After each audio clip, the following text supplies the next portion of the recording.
Hey everyone, किरण classes YouTube channel पर आप सबका बहुत बहुत स्वागत है। एल्गी के बारे में डिस्कस कर रहे थे तो सबसे पहले एल्गी के करैक्टर ही आते हैं, जिसमें हमने एल्गी के हैबिट और हैबिटाट कंप्लीट कर चुके हैं। इसके बाद में हमने एल्गी के वेजिटेटिव स्ट्रक्चर के बारे में पढ़ा था और आज जो हम पढ़ने वाले हैं वो है cell structure in algae. Cell structure in algae है वो तीन इसे कैटेगरी में डिवाइड किया गया है: prokaryotic algae, eukaryotic algae and mesokaryotic. Prokaryotic, eukaryotic, mesokaryotic, इन तीनों के बारे में हम डिस्कस कर लेंगे तो वो सेल स्ट्रक्चर इन एल्गी है वो कंप्लीट हो जाते हैं। तो लेट्स स्टार्ट बिना टाइम गंवाए हुए। सेवाल्स को, इनकी सेल्स को तीन कैटेगरी में डिवाइड किया गया। प्रोकैरियोटिक, इस प्रकार की कोशिका संरचना ब्लू ग्रीन एल्गी में पाई जाती है, मतलब ब्लू ग्रीन एल्गी में इसी प्रेजेंट होती है। प्रोकैरियोटिक संरचना के जो मेन लक्षण हैं वो इनसिपिएंट यानी प्रीमिटिव न्यूक्लियस पाया जाता है। देखो, जो प्रोकैरियोटिक सेल होती है उसमें प्रीमिटिव न्यूक्लियस प्रेजेंट होता है, इनसिपिएंट न्यूक्लियस प्रेजेंट होता है। उसमें सेल बाउंड जो सेल ऑर्गेनिल है, जैसे प्लास्टिक है, माइटोकॉन्ड्रिया है, गोल्जी बॉडी है, वो सारे एब्सेंट होते हैं। बेस्ट चीज़ तो इसमें क्या हुआ कि जो न्यूक्लियस होता है वो न्यूक्लियस है इंसिपिएंट या फिर प्रीमिटिव न्यूक्लियस होता है। इसमें जो सेल ऑर्गेनिल होते हैं वो जैसे प्लास्टिड, माइटोकॉन्ड्रिया, गोल्जी बॉडी, वो सारे के सारे एब्सेंट होते हैं। इसके बाद में वो क्या हुआ कि डीएनए है, डीएनए में जो प्रोटीन होती है यानी बेसल जो क्षारकीय प्रोटीन यानी जो बेसिक प्रोटीन होती है, हिस्टोन प्रोटीन, वो एब्सेंट होती है। देखो, एक आपको ध्यान में रखना है कि जो प्रोकैरियोट होते हैं उनमें हिस्टोन प्रोटीन है वो प्रोकैरियोटिक एल्गी जो प्रोकैरियोटिक एल्गी है उसमें आपके प्रीमिटिव न्यूक्लियस है वो एब्सेंट होंगे। प्रोकैरियोटिक एल्गी में कौन सी जो आपके साइनोफाइसी वर्ग के आते हैं, ब्लू ग्रेन एल्गी, उनका मैंने एग्जांपल आप ध्यान में रखिए। उसमें न्यूक्लियस है वो प्रेजेंट नहीं होता है, मतलब प्रीमिटिव न्यूक्लियस है वो प्रेजेंट होता है। उसमें प्लास्टिड, माइटोकॉन्ड्रिया, ये गोल्जी बॉडी सारे एब्सेंट होते हैं। उसमें डीएनए में जो हिस्टोन प्रोटीन है वो एब्सेंट होती है। सेल वॉल में म्यूकोपेप्टाइड उपस्थित तथा जो समसूत्री कोशिका माइटोसिस होता है वो एब्सेंट होता है। म्यूकोपेप्टाइड है वो सेल वॉल में प्रेजेंट होता है, माइटोसिस है वो एब्सेंट होता है। म्यूकोपेप्टाइड प्रेजेंट है, माइटोसिस एब्सेंट है, ये ध्यान आपको रखना है। माइटोसिस नहीं होता है और म्यूकोपेप्टाइड प्रेजेंट होता है। इसके अलावा बात करें यूकैरियोटिक सेल की, देखो एक प्रोकैरियोटिक सेल को तो जो न्यूक्लियस होता है प्रीमिटिव होता है, सेल बाउंड जो सेल ऑर्गेनेल वो एब्सेंट होते हैं, डीएनए में हिस्टोन प्रोटीन एब्सेंट होती है और माइटोसिस एब्सेंट होता है, म्यूकोपेप्टाइड प्रेजेंट होता है। देन यूकैरियोटिक सेल की मैं बात करूँ, इससे पहले आपको जो ब्लू ग्रीन एल्गी जो प्रोकैरियोटिक सेल में इंक्लूड होती है उसका डायग्राम मैं आपको दिखा देती हूँ। आई होप आपको अच्छे से दिख रहा होगा, जिसमें आपको लोकल थिकनिंग दिख रही है, स्ट्रक्चर ग्रेनुल दिख रहे हैं, कार्बोक्सिसोम दिख रहे हैं, ये सारे न्यूक्लियोप्लाज्मा हैं। यानी न्यूक्लियस में ऐसे नहीं होता, न्यूक्लियस के अंदर जो है पाया जाता है न्यूक्लियोप्लाज्मा, लेकिन बाउंड नहीं होता, प्रिमिटिव न्यूक्लियस होता है। डेवलपिंग सेप्टम वगैरह है, फोटोसिंथेटिक लेमेली पाई जाते हैं, इनमें प्लास्टिड एब्सेंट होते हैं, फोटोसिंथेटिक लेमेली ऐसे पाई जाती है। और ये प्लाज्मा मेम्ब्रेन जो दिखाया हुआ है वो प्लाज्मा मेम्ब्रेन है। तो इस प्रकार की जो है वो स्ट्रक्चर होती है साइनो ब्लू ग्रीन एल्गी की सेल की, जो अंदर की स्ट्रक्चर होती है। इसके बाद में यूकैरियोटिक सेल की हम बात करें तो इन सेल में क्या होता है कि सुसंगठित न्यूक्लियस, यानी कि ये देखिए ये यहाँ पे न्यूक्लियस है और इसमें ये मतलब कि पूरा ऑर्गेनाइज्ड न्यूक्लियस है। इसके चारों ओर बाउंड्री भी आप देख रहे होंगे और मेम्ब्रेन बाउंड माइटोकॉन्ड्रिया, प्लास्टिड और गोल्जी बॉडी एब्सेंट होते हैं। आप देखिए यहाँ पे प्रेजेंट है माइटोकॉन्ड्रिया, माइटोकॉन्ड्रिया के चारों ओर मेम्ब्रेन प्रेजेंट है, प्लास्टिड है। आप देखिए कहाँ पे है प्लास्टिड, कहाँ दिख रहा है, गोल्जी अपरेटस, ये सारे इनके गोल्जी मेम्ब्रेन है, इसके चारों ओर मेम्ब्रेन है। और ये है देखो क्लोरोप्लास्ट, ये आ गया ना क्लोरोप्लास्ट, प्लास्टिडी तो प्लास्टिडी का टाइप ही तो क्लोरोप्लास्ट। तो ये भी क्या होता है बाउंड, मतलब इनके चारों ओर मेम्ब्रेन प्रेजेंट होती है। तो इसमें क्या बताया गया कि प्लास्टिड है या फिर गोल्जी बॉडी है, माइटोकॉन्ड्रिया, इनके चारों ओर मेम्ब्रेन प्रेजेंट होती है। जो मोस्ट ऑफ सेवाल में यूकैरियोटिक संरचना है, सेल संरचना वो पाई जाती है। उसके बाद में मेजोकैरियोट में क्या आते हैं, इस प्रकार की कोशिका संरचना डायनोफाइसी वर्ग के सदस्यों में पाई जाती है। इन शैवाल की सेल्स में यद्यपि केंद्रक न्यूक्लियस उपस्थित होता है, परंतु उसमें क्रोमोसोम व क्षारकीय प्रोटीन एब्सेंट होते हैं। मेजोकैरियोट्स आपने पढ़ा होगा प्रोकैरियोट्स, यूकैरियोट्स। अब मैं बात कर रही हूँ मेजोकैरियोट्स। मेजोकैरियोट्स में क्या होता है कि जो कोशिका संरचना है वो किस में पाई जाती है। देखो प्रोकैरियोट तो आपने पढ़ा ब्लू ग्रीन एल्गी में, eukaryote most of algae eukaryotic होते हैं, लेकिन मेजोकैरियोट है वो डायनोफासी। ये एग्जांपल बहुत ज़्यादा इंपॉर्टेंट है और इसमें इसको आपको ध्यान में भी रखना है कि देखो प्रोकैरियोट आपने पढ़ा, यहाँ पे मैं लिख देती हूँ, जो प्रोकैरियोट है, प्रोकैरियोट आपने पढ़ा किस में पढ़ा, ये पढ़ा ब्लू ग्रीन एल्गी में। यूकैरियोट आपने देखा, यूकैरियोट मोस्ट ऑफ एल्गी में। और थर्ड बात करती हूँ वो है मेजोकैरियोट। मेजोकैरियोट जो देखा ना वो है डायनोफाइसी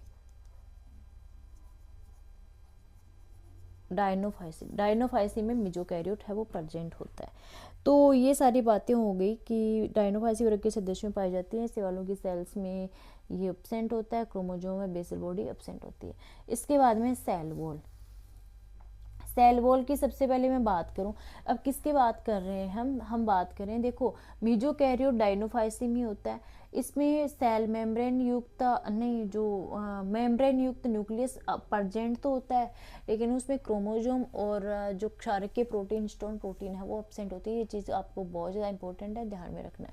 उसके बाद में जो यूकैरियोटिक सेल है, यूकैरियोटिक एल्गी है, उनमें सारी चीज़ें पाई जाएगी। तो सबसे पहले हम जो बात करते हैं वो सेल वॉल की बात करते हैं। सेल वॉल के बारे में डिस्कस करते हैं कि इनकी सेल वॉल कैसी होती है। अधिकांश एचएल या एकोशिकीय अथवा बहुकोशिकीय शैवालों की सेल्स के चारों ओर सुस्पष्ट कोशिका भित्ति का आवरण पाया जाता है।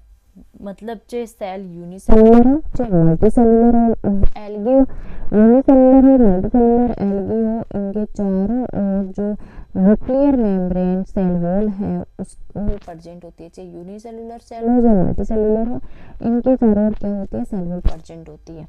यह शुद्ध अपने मिश्रित कार्बोहाइड्रेट, सेलुलोज, म्यूसिलेज, पैक्टिन इनसे निर्मित होती है। तो जो सेल वॉल होती है वो कार्बोहाइड्रेट, अब कार्बोहाइड्रेट में जैसे cellulose, mucilage, pectin, cellulose, mucilage, pectin, cellulose, mucilage, pectin, ये सारे के सारे प्रेजेंट होते हैं। Cellulose, mucilage, pectin, cellulose, mucilage, pectin, cellulose, mucilage, pectin, ये सारे प्रेजेंट होते हैं। तो इनमें क्या हुआ कि इनके चारों ओर सुस्पष्ट सेल वॉल पाई जाती है। इनमें कार्बोहाइड्रेट, सेलुलोज, म्यूसिलेज, पैक्टिन ये सारे प्रेजेंट होते हैं। इस प्रकार की सेल वॉल को सेलुलोसिक कहलाता है। कुछ शैवाल वर्ग की कोशिक सेल वॉल में अतिरिक्त पदार्थ भी पाए जाते हैं, जैसे फियोफाइसी में हेमिसेलुलोज, एल्जीनिक एसिड, फ्यूसिन, फ्यूकोडीन तथा रोडोफाइसिन। देखो आपको पहले तो इतना ध्यान में रखना है कि आप पहले कंफ्यूज मत हो, पहले तो आपको इतना ध्यान रखना है कि जो ये सेल वॉल है ना, सेल वॉल का आवरण सबके चारों ओर होता है। सेल वॉल है कार्बोहाइड्रेट से बनी हुई होती है और उस सेल वॉल को सेलुलोज से कहलाते हैं। मतलब जो सेल वॉल कार्बोहाइड्रेट से बनी हुई होती है, सेलुलोज, म्यूसिलेज, पैक्टिन, उसको सेलुलोज ही कहते हैं। फिर है कुछ शैवाल है ना, उनकी सेल वॉल में एक्स्ट्रा पदार्थ भी पाए जाते हैं, है ना। उसमें क्या हुआ कि फियोफाइसी, रोडोफाइसी, फियोफाइसी में तो हेमोसेलुलोज और एल्जीनिक एसिड की बनी हुई होती है। अब आपको ये ध्यान में रखना है कि जो सेलुलोज है वो क्लोरोफाइसी है, उसमें सेलुलोज की बनी हुई होती है। फियोफाइसी में बनी हुई होती है हेमिसेलुलोज की और एल्जीनिक एसिड की। और इसके अलावा फ्यूसिन, फ्यूकोडीन, और रोडोफाइसी है उसमें पैक्टिन पाया जाता है। रोडोफाइसी में पैक्टिन। डायटम यानी बेसिलेरियोफाइसी की सेल वॉल में सिलिका का बाहुल्य होता है। डायटम ये किस में आते हैं, बेसिलेरियोफाइसी ना। देखो आपने कितना पढ़ा, क्लोरोफाइसी पढ़ा, रोडोफाइसी पढ़ा, फियोफाइसी पढ़ा और बेसिलेरियोफाइसी यानी डायटम आते हैं, बेसिलेरियोफाइसी में आते हैं। जो क्लोरोफाइसी की सेल वॉल है वो सेलुलोजिक होती है। इसमें पैक्टिन, सेलुलोज और जो है आपका म्यूसिलेज इसकी बनी होती है। फियोफाइसी की जो सेल वॉल है ना वो आपकी बनी हुई होती है हेमिसेलुलोज की। म्यूसिलेज की हेमिसेलुलोज की बनी होती है, वो बनी हुई होती है आपकी एल्जीनिक एसिड की। फ्यूसिन की, फ्यूकोडिन, फ्यूसिन, फ्यूकोडिन, एल्जिनिक एसिड और हेमिसेलुलोज की। इसके अलावा जो रोडोफाइसी है, रोडोफाइसी जैसे लाल शैवाल आते हैं उसमें पैक्टिन पाया जाता है। रोडोफाइसी में जो सेल वॉल होते हैं उसमें पैक्टिन प्रेजेंट होता है। डायटम यानी बेसिलेरियोफाइसी है, उसमें जो सेल वॉल में है वो सिलिका प्रेजेंट होता है। इसके अलावा जो ब्लू ग्रीन एल्गी की सेल में अन्य शैवालों से भिन्न होती है। इनकी जो ब्लू ग्रीन एल्गी की सेल मुख्यतः glucosamine, amino acid, muramic acid, diamino pimelic acid, pimelic acid, इनसे बनी होती है। इस प्रकार की जो सेल वॉल है वो म्यूकोपोलीमेरिक कहलाती है। बहुत ज़्यादा इम्पोर्टेंट है, आपको ध्यान में रखनी है। जो ब्लू ग्रीन एल्गी की सेल वॉल है वो म्यूकोपोलीमेरिक कहलाती है।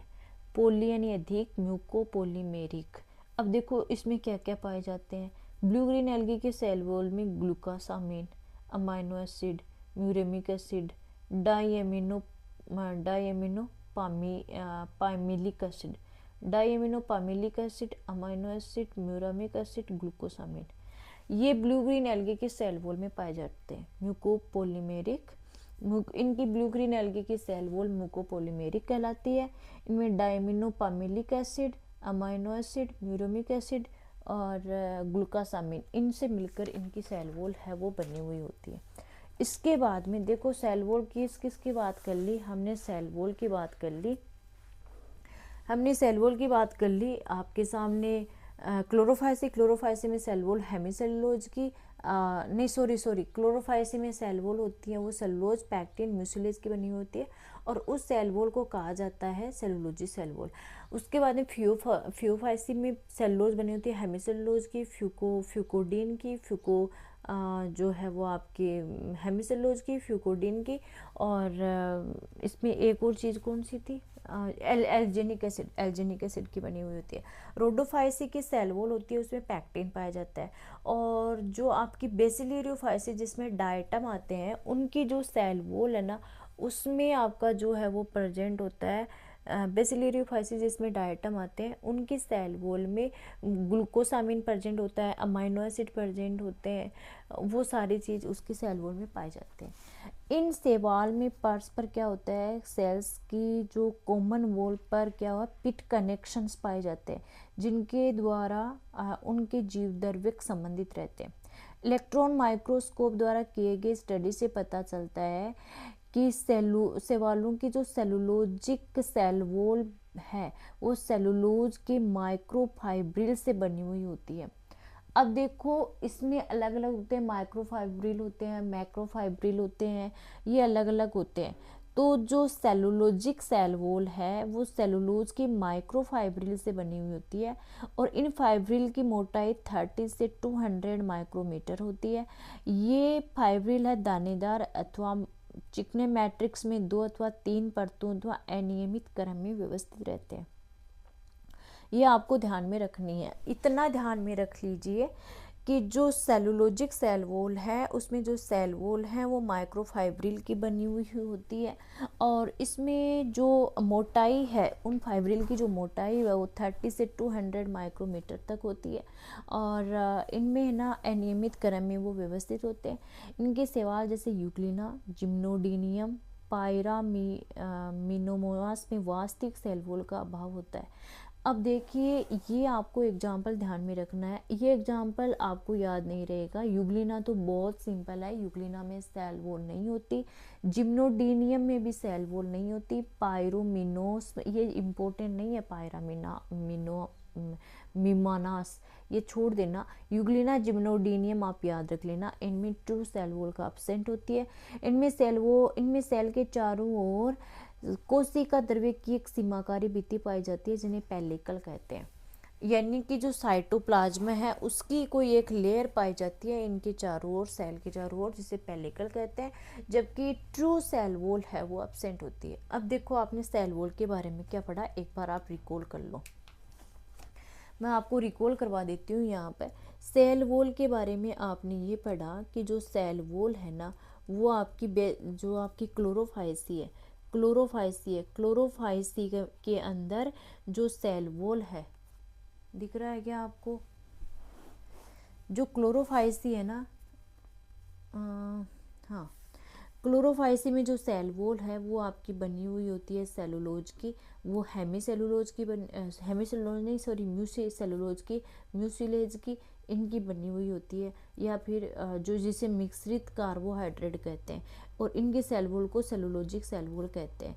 इनकी सेल वॉल में क्या होता है, जो सेलुलोज होता है वो माइक्रोफाइब्रिल से बना हुआ होता है, और उसकी जो माइक्रोफाइब्रिल है वो मोटाई है वो 30 से 200 माइक्रोमीटर होती है। जो आपके युग्लिना है, और पायरोसोमोनास वो एक एग्जाम्पल है, और जिम्नोडीनियम इनमें ट्रू सेल वॉल है वो अब्सेंट होती है। इसके बाद में सेल वॉल की मैं बात करूं, फियोफाइसी में जो सेल वॉल होती है ना वो आपकी होती है रेड एल्गी, नहीं सॉरी, फियोफाइसी की जो सेल वॉल होती है वो आपकी बनी होती है एल्जीनिक एसिड की बनी हुई होती है, और फियोफाइसी में जो सेल वॉल होती है वो एल्जीनिक एसिड की बनी हुई होती है, और आपकी जो है वो फ्यूकोडीन की बनी हुई होती है, एल्जीनिक एसिड की, फ्यूकोडीन की ये बनी हुई होती है। रोडोफाइसी की जो सेल वॉल होती है उसमें क्या होता है कि हाँ, फियोफाइसी की सेल वॉल में हेमीसेलुलोज भी होता है। रोडोफाइसी की जो सेल वॉल होती है वो पैक्टिन की बनी हुई होती है, इसके अलावा जो 4th नंबर पर बेसिलेरियोफाइसी आता है, बेसिलेरियोफाइसी जिसे आप डायटम भी बोलते हो, तो बेसिलेरियोफाइसी या डायटम है, इनकी जो सेल वॉल है वो आपकी बनी हुई होती है, जो है वो इनकी सेल वॉल, बेसिलेरियोफाइसी या डायटम की सेल वॉल है वो डिफरेंट, जैसे ग्लूकासामीन है, अमाइनो एसिड है, म्यूरेमिक एसिड है, इनसे वो बनी हुई होती है। तो ये आपकी आ गई पूरी सेल वॉल की कहानी। आई होप आपको अच्छे से समझ में आ गया होगा।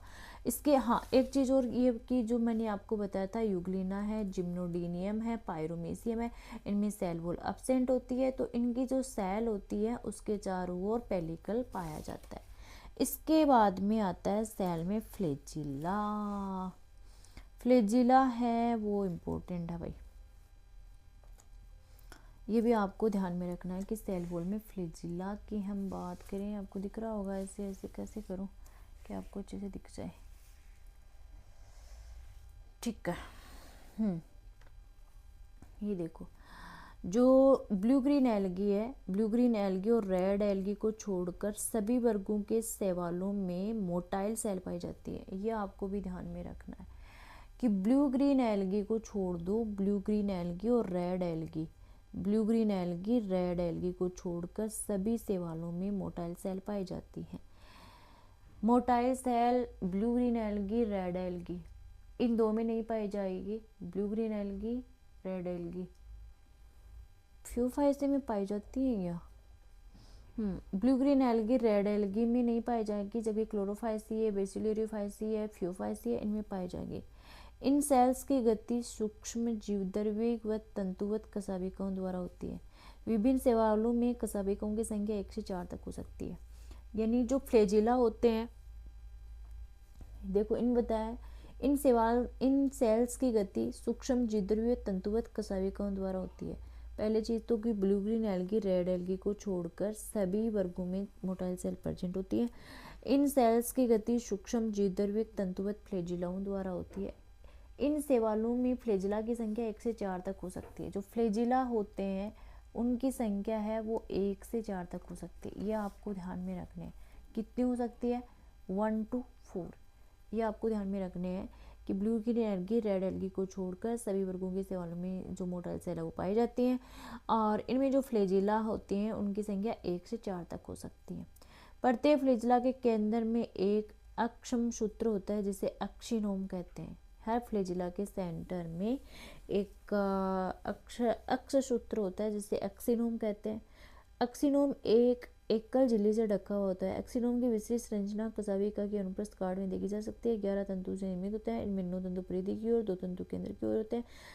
देखो, प्रत्येक फ्लैजिला के सेंटर में एक अक्ष सूत्र होता है जिसे एक्सिनोम कहते हैं। ठीक है, आपको यहाँ पे स्ट्रक्चर नहीं दिखाई दी क्या? यहाँ पे है नहीं इसकी स्ट्रक्चर।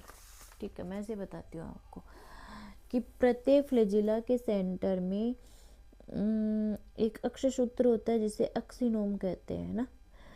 अक्षसूत्र एक एकल झिल्ली यानी यूनिक मेम्ब्रेन से ढका हुआ होता है। एक्सिनोम की विस्तृत संरचना फ्लैजिला के अनुप्रस्थ काट में देखी जा सकती है। यह 11 तंतु से निर्मित होता है, जिनमें 9 तंतु परिधि की ओर तथा 2 सेंटर में होते हैं। देखो मैं आपको बताती हूँ, जैसे कि फ्लैजिला हो गया, उसकी विस्तृत काट करेंगे, ये एक एक्सिनोम नामक कोई स्ट्रक्चर पाई जाती है। इसमें इसकी फ्लैजिला की अंतरिक्ष वो करेंगे तो ये हो गया 11 तंतु होते हैं। इनमें से 11 में ये मानो आप 3 4 5 6 7 8 9 9 हो गए ना, 3 3 6 3 दिया 9 9 हो गए। 9 तो ये हो गए और 2 हो गए सेंटर में, ये हो गए 11 फिलामेंट। 11 ये किसकी स्ट्रक्चर है? ये स्ट्रक्चर है आपकी एक्सिनोम की। ठीक है, ये अब समझ में आ गया आपको। इसमें 9 फिलामेंट हैं, वो परिधि की ओर होते हैं। 2 तंतु होते हैं, वो सेंटर में होते हैं। जो तंतुओं की यह व्यवस्था होती है वो 9+2 कहलाती है। प्रत्येक जो परिधि यानी परिधि की ओर जो तंतु 2 उपतंतु से निर्मित होता है, जो एक सामान्य मेम्ब्रेन से घिरे होते हैं, परंतु केंद्रीय तंतुओं में केवल एक नलिका होती है। सेंटर में जो फिलामेंट पाए जाते हैं उनमें केवल एक नलिका होती है, जबकि जो पेरिफेरल परिधि की ओर पाए जाते हैं उनमें 2 होती है। केंद्रीय व परिधीय तंतुओं का विस्तार फ्लैजिला की पूरी लंबाई में होता है। जितना दूरी का फ्लैजिला होता है उस पूरी दूरी में सेंटर और परिधीय दोनों पाए जाते हैं। सभी परिधीय तंतु समीपस्थ प्रोक्सिमल एंड पर एक बेसल ग्रेन्यूल से जुड़े होते हैं। सभी परिधीय तंतु समीपस्थ प्रोक्सिमल एंड पर एक बेसल ग्रेन्यूल से जुड़े होते हैं, परंतु केंद्रीय तंतु आधार कणिका के ऊपर ही समाप्त हो जाते हैं। डिस्टल एंड पर एक्सिनोम एक नोकदार अंत्य एंड पीस बनाता है। फ्लैजिला 2 प्रकार के होते हैं, एक्रोनिमेटिक फ्लैजिला और पिंटोनिमेटिक फ्लैजिला। फ्लैजिला हैं वो 2 टाइप्स के होते हैं, एक्रोनिमेटिक फ्लैजिला और दूसरे होते हैं पिंटोनिमेटिक। पहले मैं आपको एक्रोनिमेटिक बता देती हूँ। इन फ्लैजिलाओं की जो सरफेस है वो जो है वो इन फ्लैजिलाओं की सरफेस है वो चिकनी होती है। एक्रोफ्लैजिला 2 टाइप्स के होते हैं, आप विप्लेस बोल दो या एक्रोनिमेटिक। विप्लेस फ्लैजिला आपको नहीं दिख रहा होगा, अच्छा अब दिख रहा है। इन फ्लैजिलाओं की संख्या 2 टाइप्स की होती है, विप्लेस फ्लैजिला या फिर इसको बोलते हो एक्रोनिमेटिक फ्लैजिला। इन फ्लैजिलाओं की सरफेस है वो स्मूथ होती है, जबकि दूसरी फ्लैजिला होते हैं वो एक सेकेंड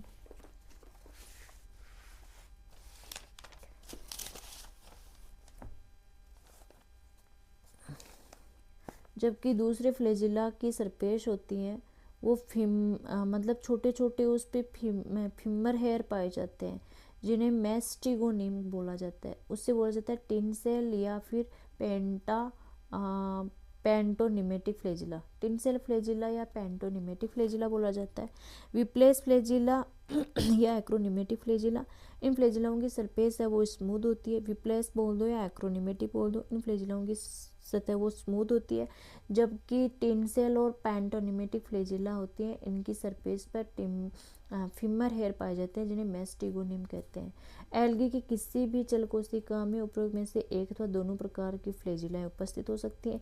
यदि एक सेल में उपस्थित सभी फ्लैजिलाएं समान हो तो उन्हें आइसोनोट कहते हैं, और यदि असमान हो तो इन्हें हेट्रोनोट कहते हैं। यह आपको ध्यान में रखना है। दिख रहा होगा आई थिंक अच्छे से।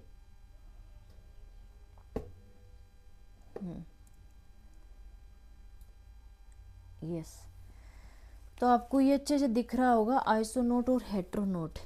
फ्लैजिला कितने टाइप के होते हैं? देखिए फ्लैजिला के बारे में एक बार मैं रिकॉल करवा देती हूँ सबसे पहले, कि आपको इतना ध्यान में रखना है कि जो साइनोफाइसी हैं, रोडोफाइसी हैं, उनमें फ्लैजिला अब्सेंट होते हैं, जबकि और सभी में फ्लैजिला प्रेजेंट होते हैं। रही बात फ्लैजिला की संख्या है वो 1 से 4 तक हो सकती है। जो फ्लैजिला है उसके सेंटर में एक स्ट्रक्चर होती है, उसे एक्सोनीम कहते हैं, और एक्सोनीम 11 तंतु से मिलकर बना होता है। 9 होते हैं परिधि की ओर, 2 होते हैं सेंटर की ओर। जो परिधि की ओर तंतु होते हैं वो सब यूनिट से बने होते हैं, एक सामान्य नॉर्मल मेम्ब्रेन से घिरे होते हैं, लेकिन जो सेंटर में तंतु होते हैं वो एक ट्यूब लाइक स्ट्रक्चर होती है। अब इनके क्या हो गया, अब इनमें फ्लैजिला टू टाइप के होते हैं, विप्लेस फ्लैजिला बोल दो या फिर एक्रोनिमेटिक फ्लैजिला बोल दो। इनकी जो सेल्स की सतह होती है वो स्मूथ होती है, विप्लेस फ्लैजिला बोल दो या एक्रोनिमेटिक फ्लैजिला, इनकी सेल्स की सरफेस होती है वो स्मूथ होती है। जबकि टिन सेल फ्लैजिला या पेंटोनिमेटिक फ्लैजिला दूसरे होते हैं, विप्लेस फ्लैजिला या फिर एक्रोनिमेटिक फ्लैजिला, इन फ्लैजिलाओं की सरफेस होती है वो स्मूथ होती है। जबकि टिन सेल फ्लैजिला या पेंटोनिमेटिक फ्लैजिला होते हैं, इनकी सरफेस पर छोटे छोटे फ्यूमर हेयर पाए जाते हैं जिन्हें मैस्टिगोनिम कहा जाता है। अब शैवाल के किसी भी सेल्स में एक अथवा दो प्रकार की फ्लैजिला उपस्थित हो सकती है। यदि एक कोशिका में सभी कोशिकाएं समान हो तो उसे आइसोनोट कहते हैं, और यदि सभी समान नहीं हो तो उन्हें हेट्रोनोट कहते हैं। आइसोनोट और हेट्रोनोट, आइसोनोट और हेट्रोनोट, यह आपको ध्यान में रखना है। इसके बाद में मैं बात करूं न्यूक्लियस की, कि न्यूक्लियस में क्या क्या होता है। भाई न्यूक्लियस तो बहुत ज़्यादा इम्पोर्टेंट है। न्यूक्लियस की मैं बात करूं तो आप आ जाओ इधर, ठीक है, दिख रहा होगा आई थिंक आपको बहुत अच्छे से, यस। न्यूक्लियस, जो ब्लू ग्रीन एल्गी होते हैं, मैं थोड़ा सा पानी पी लेती हूँ। अब देखो न्यूक्लियस, इसमें जो ब्लू ग्रीन एल्गी है उनमें प्रोकैरियोटिक स्ट्रक्चर पाई जाती है। अब ब्लू ग्रीन एल्गी को छोड़कर जो सभी शैवाल होते हैं उनमें डबल मेम्ब्रेन युक्त न्यूक्लियस होता है। अब आपको ये ध्यान में रखना है, कई बार एग्जाम भी आ जाता है कि जो यूकैरियोटिक एल्गी होती है उनमें जो न्यूक्लियर मेम्ब्रेन तो प्रेजेंट होती है, अपन इतना ही देखते हैं कि न्यूक्लियर मेम्ब्रेन प्रेजेंट है मतलब यूकैरियोटिक है, न्यूक्लियर मेम्ब्रेन एब्सेंट है मतलब प्रोकैरियोटिक है।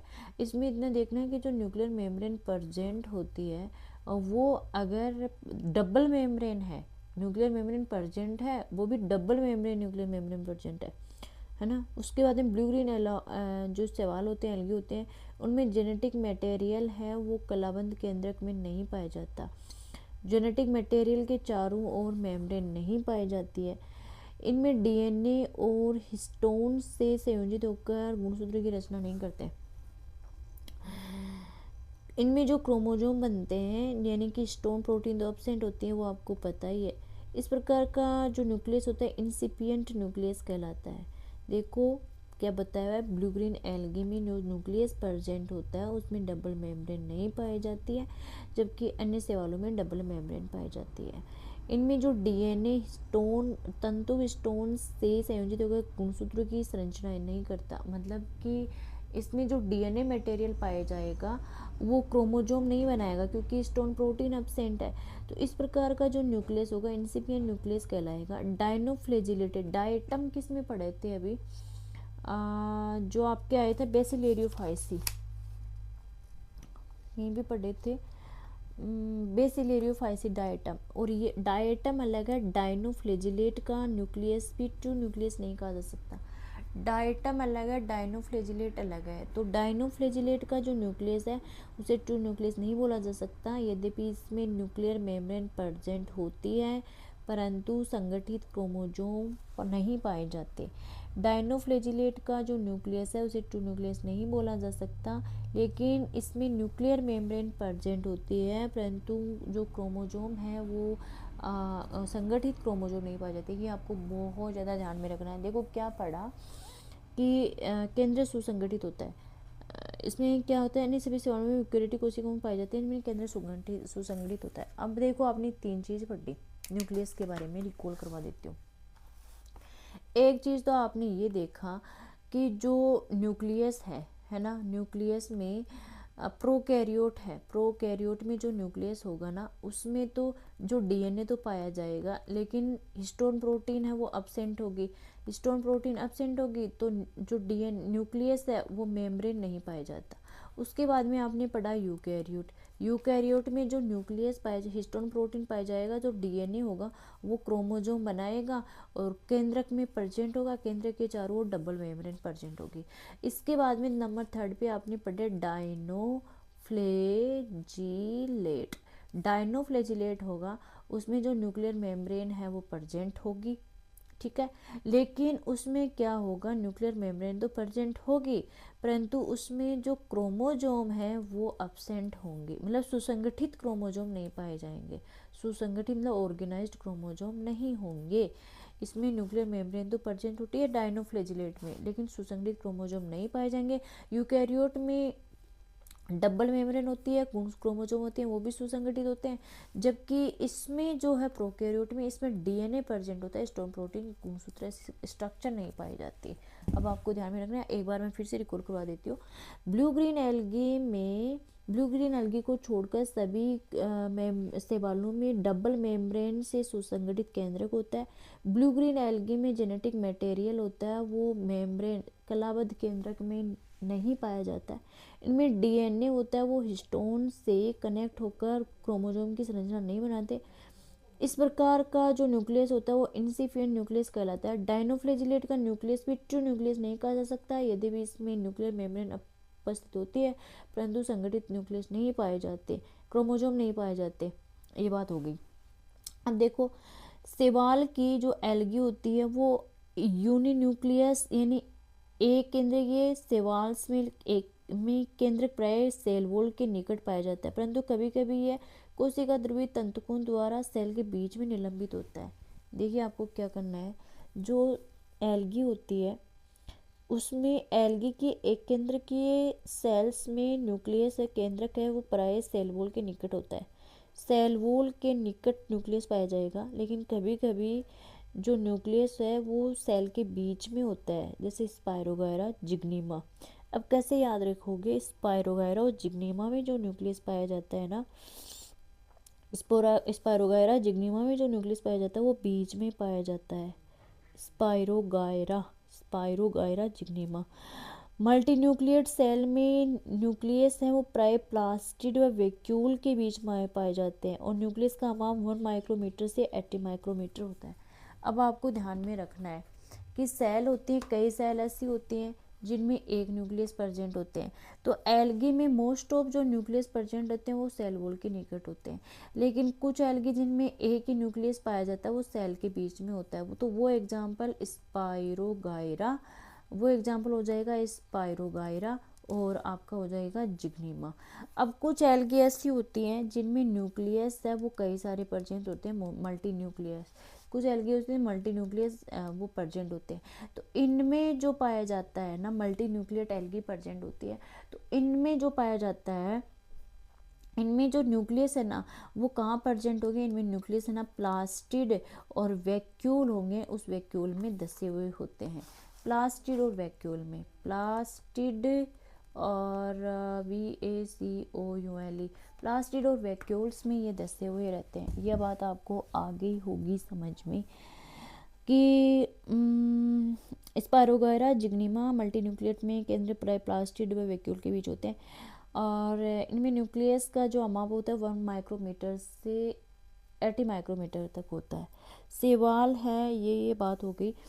अब आपको न्यूक्लियस के बारे में अच्छे तरीके से क्लियर हो गया होगा कि ब्लू ग्रीन एल्गी को छोड़कर अन्य में न्यूक्लियस है, ये आपने कर लिया। स्पायरोगायरा न्यूक्लियस है वो सेल वॉल के निकट होता है, जबकि जबकि जबकि जबकि जो स्पायरोगायरा होते हैं, जिग्निमा होते हैं, उनमें सेल वॉल के बीच में होता है, जबकि मल्टी न्यूक्लिएट है उनमें प्लास्टिड और वैक्यूल में दसे हुए रहते हैं। ये आपको जो है वो दिख गया होगा। अच्छा, ये आपको दिखा नहीं होगा, ये आप देख लीजिए यहाँ पे स्पायरोगायरा जिग्निमा है। अब मल्टी यूकैरियोटिक जो न्यूक्लियस होता है प्राय डबल मेम्ब्रेन, न्यूक्लियर मेम्ब्रेन से घिरा होता है, डबल न्यूक्लियर मेम्ब्रेन बाह्य केंद्र कला एंडोप्लाज्मिक रेटिकुलम से सतत होती है। देखो यूकैरियोटिक जो न्यूक्लियस होता है, यूकैरियोटिक न्यूक्लियस है वो प्राय दोहरी केंद्र कला यानी डबल न्यूक्लियर मेम्ब्रेन से घिरा हुआ होता है। आउटर है वो आउटर न्यूक्लियर मेम्ब्रेन है एंडोप्लाज्मिक रेटिकुलम से जुड़ी हुई होती है। केंद्र के कणिकामय मैट्रिक्स में न्यूक्लियोलस तथा क्रोमोजोम होते हैं। इस चीज़ को आपको ऐसे समझना है कि ये जो मेम्ब्रेन है ये न्यूक्लियर की मेम्ब्रेन है, इसमें बीच बीच में स्पेस भी होते हैं, मैंने दिए नहीं ना। ये जो बाहरी न्यूक्लियर मेम्ब्रेन है ये तो किससे जुड़ी हुई होगी, ये तो एंडोप्लाज्मिक रेटिकुलम से जुड़ी हुई होती है। एंडोप्लाज्मिक रेटिकुलम है वो प्रेजेंट होती है। अब समझ में आ गया। इसके बाद में आपको बताया हुआ है कि केंद्र की कणिका में अंदर न्यूक्लियस प्रेजेंट होता है। अब न्यूक्लियस है, ये जो मैट्रिक्स है, ये तो न्यूक्लियस है, ये में न्यूक्लियस का मैट्रिक्स हो गया, ग्रेनुलर मैट्रिक्स हो गया, कणिका में पदार्थ हो गया। इनमें क्या प्रेजेंट होता है, इनमें जो है वो न्यूक्लियस, इनके बीच में क्या प्रेजेंट होता है, इनके बीच में न्यूक्लियोलस प्रेजेंट होता है। अब आपको पता चल गया होगा कि जो न्यूक्लियस है ना, देखो ये तो क्या होगा, ये आपका न्यूक्लियस है। तो न्यूक्लियस है ना, न्यूक्लियोलस है ना, वो न्यूक्लियस में प्रेजेंट होता है। न्यूक्लियस की जो आउटर मेम्ब्रेन है वो तो आपके एंडोप्लाज्मिक रेटिकुलम से जुड़ी हुई होती है, ठीक है। और इसके अंदर ग्रेनुलर मैट्रिक्स पाए जाते हैं और वो न्यूक्लियोलस, इसके अंदर क्या होता है, न्यूक्लियोलस होता है। अब क्या होता है, क्रोमोजोम तथा क्रोमोजोम होते हैं। प्रत्येक न्यूक्लियस जो हर न्यूक्लियस है उसमें प्राय एक केंद्रिक यानी न्यूक्लियोलस होता है, परंतु कुछ एल्गी जैसे कॉन्जुगेलीज गण के सदस्यों में न्यूक्लियोलस की संख्या एक से अधिक होती है। केंद्रक अलग होता है, केंद्रिक यानी न्यूक्लियस अलग है, न्यूक्लियोलस अलग है।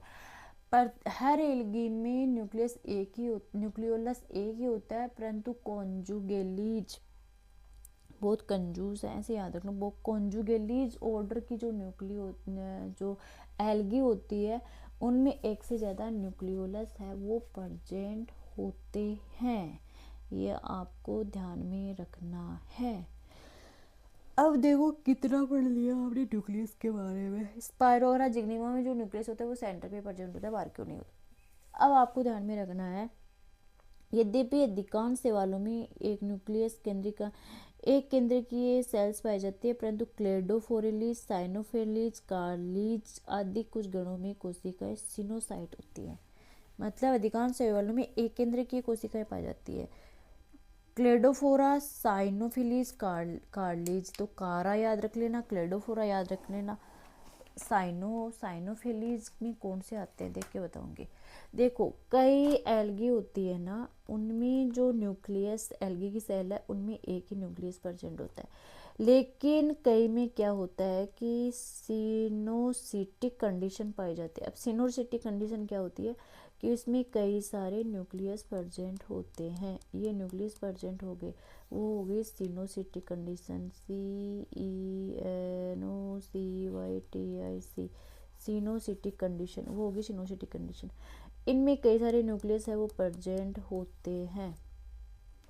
तो ये क्या हो गए, ये इनका एग्जाम्पल हो गया कारा, क्लेडोफोरा, कारा हो गया, क्लेडोफोरा हो गया, ये हो गया कारा हो गया, क्लेडोफोरा हो गया, क्लेडोफोरेलीज, कारेलीज, साइफोनेलीज, क्लेडोफोरा हो गया, कारा हो गया, साइफोनेलीज हो गया, ये हो गया, ये सिनोसाइट होती है। अधिकांश सवालों में मल्टी न्यूक्लिएट होती है, एक न्यूक्लिएट होती है। क्लेडोफोरा होगा, कारा होगा, साइनोफाइनेलीज होगा, क्लेडोफोरा, कारा, साइनोफाइनेलीज। यदि भी सवालों में मल्टी न्यूक्लिएट कोशिका बनती है, क्लेडोफोरेलीज, साइफोनेलीज और कारेलीज, क्लेडोफोरेलीज, साइफोनेलीज और कारेलीज, क्लेडोफोरेलीज, ये होते हैं सिनोसिटिक। आपको ध्यान में क्लेडोफोरा, कारा, देखो सिनोसाइट से याद रख लेना, सी को क्लेडोफोरा, से कारेलीज, ऐसे याद रख लेना।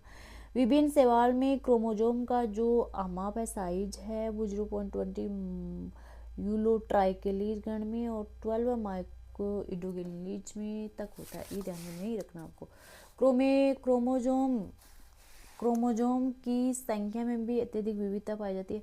सबसे कम क्रोमोजोम आन बराबर टू रूडोफाइसी वर्ग के पोरफायरा लाइनेरिस में, और सबसे अधिक एन बराबर 592 क्लोरोफाइसी वर्ग के नीट्रियम डिजिटेलिस में पाए जाते हैं। भाई ये तो ट्रिक से याद करने पड़ेंगे। अब ट्रिक से इनको कैसे याद रखो, देखो सबसे कम, आपको थोड़ा सा इतना तो याद में रख लेना है, सबसे कम क्रोमोजोम n बराबर 2 एल्गी, इन एल्गी, ठीक है, n बराबर 592, इतने तो है, हाँ 2 तो आ रहा है सबसे कम, फिर यहाँ 2 आ रहा है 592, n बराबर 2, n बराबर 592, ये हो गया n बराबर 2, n बराबर 592, ये सबसे कम, ये सबसे कम रोडोफाइसी, सबसे अधिक क्लोरोफाइसी। सबसे कम रोडोफाइसी पोरफायरा लाइनेरिस, पोरफायरा तो आपको पता है रोडो, लाइनेरिस लाइन कितनी लाइन लगा दी, 2 लाइन लगा दी, ऐसे याद रखना। लाइनेरिस कितनी लाइन लगाई, 2 लाइन लगाई, तो पोरफायरा लाइनेरिस।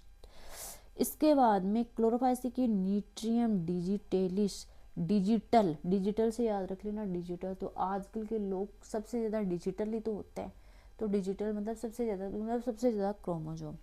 न्यूट्रियम डिजिटेलिस में 592, न्यूट्रियम डिजिटेलिस में 592 और पोरफायरा लाइनेरिस में होते हैं कम, सबसे कम क्रोमोजोम n बराबर 2, और क्लोरोफाइसी में न्यूट्रियम डिजिटेलिस में होते हैं 592, सबसे अधिक होते हैं पोरफायरा लाइनेरिस में, और सबसे अधिक होती है न्यूट्रियम डिजिटेलिस में 592। इसके बाद में गोल्जी बॉडी, फिर माइटोकॉन्ड्रिया आ जाएगा, फिर एंडोप्लाज्मिक रेटिकुलम आ जाएगा। गोल्जी बॉडी, गोल्जी बॉडी में क्या होता है, ये 2 से 20 लेमिली से निर्मित एक स्टाक के रूप में पाई जाती है, यानी 2 से लेकर 20 लेमिली पाई जाती है, और फिर एक स्टाक बनता है, ये लेमिली, ये लेमिली। देखो लेमिली क्या होता है कि ये जैसे कि ये है, ये है, ये है, ये है, 2 से लेकर 20, फिर इनको मिलकर एक स्टाक बन जाता है गोल्जी बॉडी, ठीक है। प्रत्येक स्टाक को डिक्टियोसोम कहते हैं, एक स्टाक को डिक्टियोसोम, डिक्टियोसोम में स्टाक होता है, एक डिक्टियोसोम, उसको स्टाक बोलेंगे, इसमें 10 से 20 लेमिली पाई जाती है, तथा गोल्जी का सामूहिक रूप से, यानी डिक्टियोसोम सामूहिक रूप से गोल्जी का, यानी अब देखो क्या होता है, मैं आपको बता दूं, गोल्जी बॉडी में ये होता है लेमिली, लेमिली, लेमिली मिलकर के क्या बनाएंगे, लेमिली मिलकर के बनाएंगे स्टाक, स्टाक को क्या बोला जाएगा, डिक्टियोसोम, स्टाक मिलकर क्या बनाएंगे, गोल्जी बॉडी, समझ में आ रहा है। लेमिली मिलकर के बनाएंगे स्टाक, इन्हें डिक्टियोसोम बोला जाएगा, स्टाक मिलकर के बनाएंगे गोल्जी बॉडी, लेमिली मिलकर के बनाएंगे स्टाक, स्टाक मिलकर के बनाएंगे गोल्जी बॉडी, ये समझ में आ रहा है। देखो लेमिली, LAME, लेमिली, लेमिली मिलकर के बनाएंगे स्टाक, स्टाक, स्टाक मिलकर के बनाएंगे, क्या बनाएंगे, गोल्जी बॉडी, ये होता है। तो 2 से लेकर 20 लेमिली से निर्मित एक स्टाक के रूप में होते हैं, प्रत्येक स्टाक को डिक्टियोसोम कहते हैं, डिक्टियोसोम सामूहिक रूप से गोल्जी का कहते हैं, गोल्जी। इनकी जो लेमिली के छोर प्राय क्या होते हैं, डायलेटेड, यानी जो गोल्जी बॉडी होती है ऐसी होती है, गोल्जी बॉडी होती है, जैसे ये, सॉरी मैं आपको दिखाती हूँ, ये गोल्जी बॉडी है, तो इनके जो छोर होते हैं ना, ये फूले हुए होते हैं, डायलेटेड होते हैं, 2 से लेकर 20 लेमिली से निर्मित एक स्टाक के रूप में पाए जाते हैं, इनमें डिक्टियोसोम पाए जाते हैं, डिक्टियोसोम सामान्य रूप से गोल्जी का कहते हैं, इनकी पट्टियों की जो प्राय क्या होते हैं, डायलेटेड होते हैं, फूले हुए होते हैं। ब्लू ग्रीन एल्गी को अपवाद स्वरूप छोड़कर गोल्जी का अन्य सभी सेवालों में पाए जाते हैं, ब्लू ग्रीन एल्गी में तो पाए नहीं जाते, आपने ये देख लिया, 10 से 20 से निर्मित एक स्टाक के रूप में पाए जाते हैं, हर एक स्टाक को डिक्टियोसोम बोला जाता है, डिक्टियोसोम, लेमिली, स्टाक, स्टाक को डिक्टियोसोम, डिक्टियोसोम मिलकर गोल्जी बॉडी, गोल्जी बॉडी के एंड होते हैं वो डायलेटेड होते हैं। ब्लू ग्रीन एल्गी को अपवाद स्वरूप छोड़कर गोल्जी का अन्य सभी सेवालों में पाए जाते हैं, विभिन्न जातियों की सेल्स में इनकी जो स्थिति होती है वो अलग अलग होती है। क्लेमाइडोमोनास में ये न्यूक्लियस के समीप होते हैं, क्राइसोक्यूमिनेला में फ्लैजिला के समीप, और डायटम व बल्बोकीट में प्लास्टिड के समीप होते हैं, मतलब कि हर अलग अलग में। ब्लू ग्रीन एल्गी में ये एब्सेंट होंगे गोल्जी बॉडी, लेकिन अन्य में क्या होंगे, इनकी पोजीशन है वो अलग अलग हो सकती है, जैसे क्लेमाइडोमोनास में गोल्जी बॉडी है वो क्लेमाइडोमोनास में न्यूक्लियस के समीप पे, क्राइसोक्यूमिनेला में फ्लैजिला के समीप, और डायटम व बल्बोकीट में प्लास्टिड के समीप पे, प्लास्टिड के समीप, ठीक है। यद्यपि सवालों में गोल्जी बॉडी का महत्व निश्चित रूप से ज्ञात नहीं है, लेकिन विभिन्न वर्गों में गोल्जी बॉडी क्या काम करती है, एक्सक्रीशन का और प्लाज्मा मेम्ब्रेन के निर्माण, इनका निर्माण करती है। एक्सक्रीशन यानी सेल से कोई भी मटेरियल बाहर निकालना हो तो गोल्जी है वो वर्क करती है, और प्लाज्मा मेम्ब्रेन के निर्माण में भी गोल्जिका का इम्पोर्टेंट रोल प्ले होता है। गोल्जिका में आपको इतना जानना 2 से लेकर 20 उसमें वो होती है, लेमेली होती है। ए गोल्जिका कॉम्प्लेक्स 2 से लेकर 20 उसे बोलते हैं स्टाक, स्टाक को बोलते हैं डिक्टियोसोम, डिक्टियोसोम मिलकर के बनाते हैं गोल्जी बॉडी। गोल्जी बॉडी का जो छोर होता है वो डायलेटेड होता है। अलग अलग सेल्स में गोल्जी बॉडी है वो पोजीशन अलग अलग होती है। क्लेमाइडोमोनास में गोल्जी बॉडी वो सेल के निकट होती है। क्राइसोक्रोमिनेला में फ्लैजिला के समीप होता है। डायटम और बल्बोगेट में है वो प्लेस्टिडी के समीप होता है। गोल्जी बॉडी है वो एक्सक्रीशन का काम करती है। इसके अलावा जो प्लाज्मा मेम्ब्रेन के निर्माण में भी गोल्जी बॉडी काम करती है। माइटोकॉन्ड्रिया, माइटोकॉन्ड्रिया काम करते हैं। माइटोकॉन्ड्रिया ब्लू ग्रीन एल्गी को छोड़कर लगभग अन्य सभी सवालों में जो कलाबद्ध संवचन उपकरण माइटोकॉन्ड्रिया पाए जाते हैं। इनकी अंतःकला अनेक अंगुलाकार, मतलब ब्लू ग्रीन एल्गी को छोड़कर अन्य सभी एल्गी में माइटोकॉन्ड्रिया प्रेजेंट होगी, ये तो सबको पता है। एंडोप्लाज्मिक रेटिकुलम से कनेक्ट वन कर लेना गोल्जी बॉडी को, आगे पढ़ेंगे हम। इनकी जो अंतः मेम्ब्रेन होती है वो फिंगरी लाइक स्ट्रक्चर में इन्वोल्टेड होती है और ये क्रिस्टी कहलाते हैं। माइटोकॉन्ड्रिया की जो ल्यूमन में ग्रेनुलर मैट्रिक्स है वो प्रेजेंट होता है। माइटोकॉन्ड्रिया में क्या होता है कि इनकी जो मेम्ब्रेन होती है, माइटोकॉन्ड्रिया डबल मेम्ब्रेन होता है, जैसे ऐसे मैं आपको दिखाती हूँ। ये माइटोकॉन्ड्रिया है, ठीक है। अब जो इसके अंदर वाली है ना, ये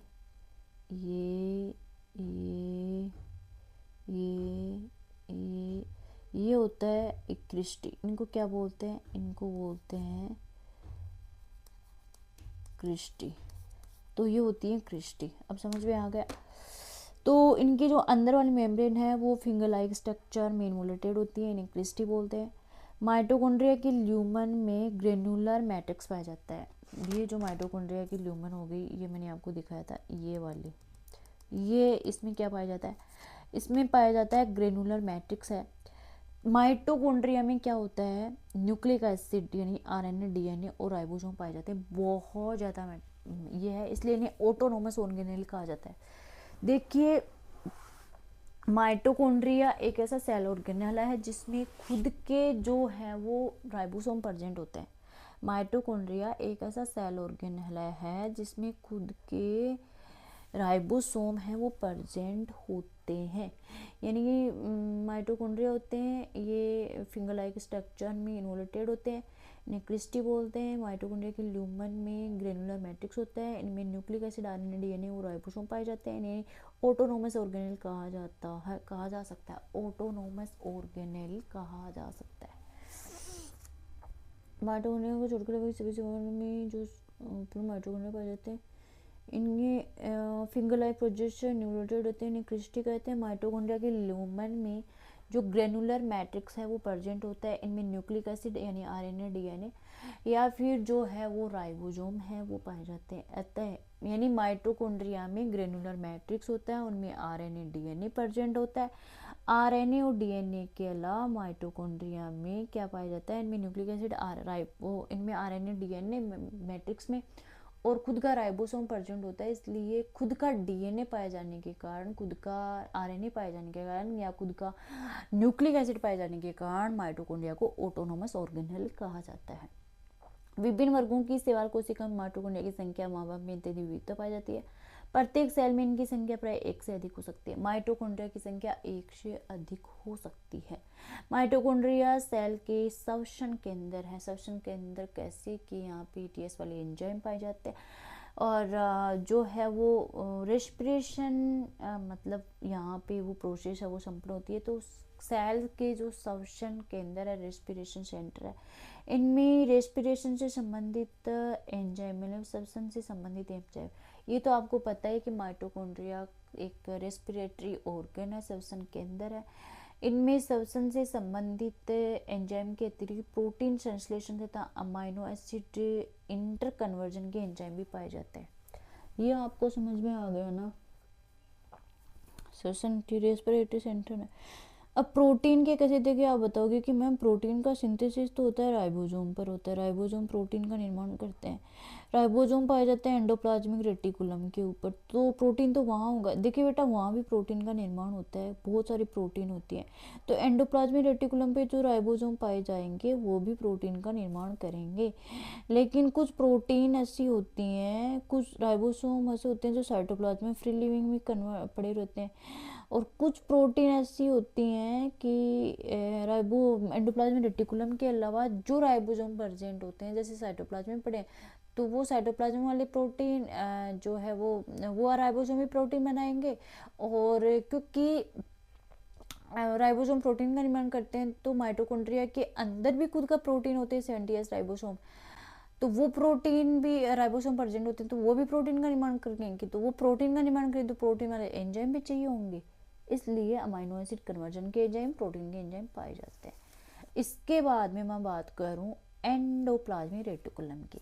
देखिए एंडोप्लाज्मिक रेटिकुलम में क्या होता है, यह परस्पर संबंध नलिकाओं अथवा पुटिकाओं का एक तंत्र है, मतलब ट्यूबूल या वेसिकल्स का एक सिस्टम है जो संपूर्ण कोशिका द्रव्य में फैला होता है, पूर्ण साइटोप्लाज्म में फैला होता है।